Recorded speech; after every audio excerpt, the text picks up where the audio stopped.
বিশ্বের বিভিন্ন দেশে বসবাসরত ইহুদিদের মধ্যে বাড়ছে হামাসের প্রতি সমর্থন। বিশেষভাবে তরুণ প্রজন্মের কাছে তৈরি হচ্ছে ফিলিস্তিনি স্বাধীনতাকামী সংগঠনটির প্রতি গ্রহণযোগ্যতা। তেল আবিবের সাম্প্রতিক এক জরিপে উঠে এসেছে এর চমকপ্রদ তথ্য। এই প্রবণতা সবচেয়ে বেশি ইসরায়েলি বংশোদ্ভূত মার্কিন তরুণদের মধ্যে।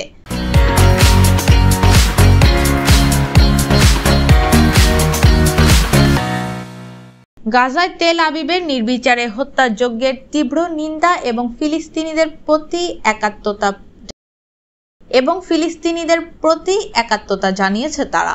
শনিবার 23 নভেম্বর এক প্রতিবেদনে সংবাদ মাধ্যম মিডল ইস্ট আই এ তথ্য জানায়। প্রতিবেদনে বলা হয়, যুক্তরাষ্ট্রে বসবাসরত ইহুদি তরুণদের ওপর ভিন্নধর্মী জরিপ চালিয়েছে ইসরায়েল। গাজা ইস্যুতে তাদের মতামত জানতে দেশটির অভিবাসী এবং ইহুদি বিদ্বেষ মনোভাব মোকাবেলা বিষয়ক মন্ত্রণালয়ের এই জরিপে তথ্য উঠে এসেছে।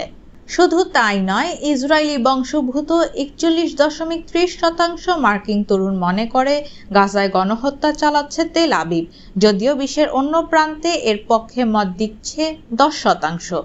পাশাপাশি ফিলিস্তিনিদের সাথে একাত্মতা জানিয়েছে 66% ইহুদি কিশোর কিশোরী। বিশেষ এই জরিপের ফলাফলে উদ্বেগ জানিয়েছে ইসরায়েল। সংশ্লিষ্টরা বলছেন, নিজ দেশের সংস্কৃতি থেকে দীর্ঘদিন বিচ্ছিন্ন থাকার ফলেই তাদের চিন্তাধারায় এমন পরিবর্তন এসেছে।